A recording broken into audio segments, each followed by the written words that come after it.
Hi, my name's Adam, and I'm going to be talking about an issue that has been near and dear to my heart, and that is Jaelene Hinkle. Now, for those of you who do not know who Jaelene Hinkle is, she is a left back from North Carolina Courage. Anyone who doesn't know what a left back is in soccer, means she plays defense on the left side of the field. She has played for the U.S. national team 8 times, and the reason that she's been brought into the attention of many people is what her actions were in 2017 in June when the U.S. national team went to play a couple of friendlies in Europe.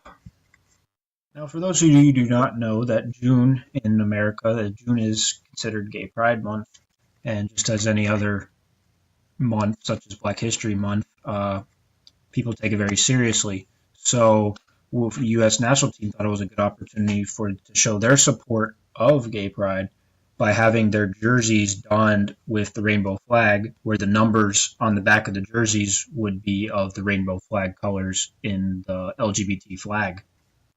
A couple days before their first friendly in Europe, Jaelene Hinkle decided to go back home and cited personal reasons as why she left the team. Moving all the way up to 2018, Jaelene was interviewed by the 700 Club, which for those who do not know is a Christian interview talk show that's similar to something you see like Ellen or Steve Harvey, but is more geared towards Christians and people who view Republican values. During that interview, she spoke about a lot of things, including a health scare that she had while at Texas Tech, where she had an issue with blood clots, and if she couldn't have it open, that she would have to forfeit her right to ever play. And thankfully, that it opened to where she could eventually play. But the biggest thing that she did talk about was when she chose to forego her right to play for the national team, citing the issues that she had with whether her faith or playing for the national team was the right thing to do, and she chose to stick with her faith and decided to leave the team for those reasons. He was even quoted on the show saying, "I felt so convicted in my spirit that it wasn't my job to wear this jersey." A year has passed since she gave up her right to play for the United States and Europe in those international friendlies, and she had not been called up until recently for the Tournament of Nations, a 4-team tournament involving Australia, Japan, Brazil, and the United States. She was selected as one of 25 players to play in training camp. However, she was not selected as one of the final 23 that got to play in the games. Now, the reason I'm making this video is to state my claim of why I believe that she should not be denied a spot on the U.S. national team, or at least given an opportunity to play, as the World Cup is coming up next year in France. That I believe that she should have an opportunity, and I'm going to state why. There's an article put out by SB Nation by Kim McCauley. If you really want to know what Twitter handle she has, it is LGBTQFC. So that tells you how liberal this article is about to be. He chooses to title the article, "What on Earth is U.S. Soccer Doing with Jaelene Hinkle?"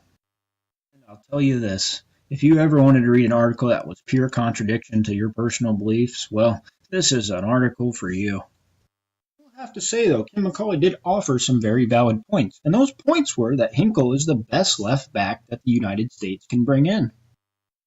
Statistically speaking, Hinkle is the only fullback in the NWSL that has 4 assists this season. The one that is in second place is Steph Catley, but she plays for Australia. The 2 players that were selected over Jaelene Hinkle, Merritt Mathias and Casey Short, were statistically not as good as Jaelene Hinkle.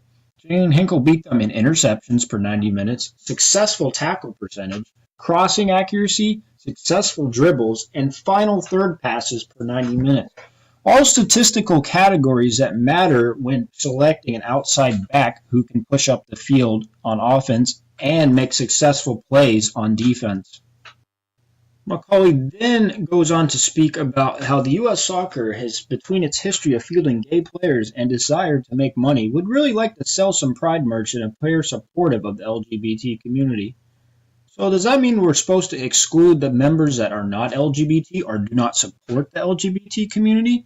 So essentially this is a business, which it is, but we're pushing our money. That money matters more than the success of our national team. We could be losing every game, but if we're making tons of money on merchandise and people are attending our games, that's all that matters. Winning means nothing. And I believe that's a total slap in the face to the fans that show up to each game and support this national team, that they're forcing the one agenda, that the best players are not going to always be on the field, and that we're going to push the players that everybody knows, the players that support our beliefs, and do a good enough job so we can win games. And the U.S. national team has been very successful on the women's side for many years, but ultimately push this one idea and that certain other players aren't going to get the total opportunities that they deserve, I think that's completely unfair. Jaelene Hinkle was given those 8 opportunities, those 8 caps, before she left the team. So it was proven that she was a worthy player to play for the team. So why isn't she now? You can't say it's soccer performance because she has clearly performed adequately and far exceeding the players that you have called up. So even though the United States national team looks good towards the LGBT community, it looks very poor and unacceptable towards the rest of society. It makes me want to believe that my support in the team doesn't matter as much as someone who may be in the LGBT community. They're going to be more respected and more revered for supporting the program than maybe, say, someone is in my beliefs. And I don't believe that's fair for me as a fan. It's not fair for players like Jaelene who have different beliefs but are being put to the side because of those beliefs. If we need to get back to soccer and not just supporting a political system that, we don't like one thing about you, all right, we're going to kick you to the curb. Oh, we don't like this about you, all right, we'll see you later. I don't think that's right. We need to get back to the sport at hand, and we need to play soccer and do it to the best of our abilities, and we're not doing that right now. So for players like Jaelene Hinkle, I believe they're getting cheated out of an opportunity of a lifetime.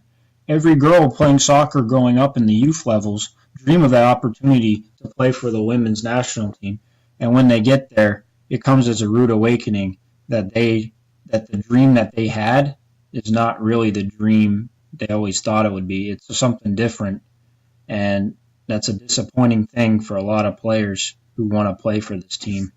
Jaelene Hinkle is not only a role model on the field based on her play and how good she really is, but she's a role model even for the people that don't know how to speak up. Like, she's speaking her mind. She's able to just go out worldwide and say what she wants to say. And that's a role model for women all over the world, that don't be afraid of that. Just because there's a lot of people who don't agree with you doesn't mean you still shouldn't have a right to say what you want to say. So I think she would be a great role model for a lot of women around the world, and she should be able to have her opportunity to play on the national stage, just as the other players who have spoken out personally about beliefs. It's in your hands, U.S. women's national team. You can either continue to go down this road and lose a lot of fans, or you can continue to do the right thing and add players that deserve to be playing for your team, where you can be successful and defend your World Cup championship that you won in 2015.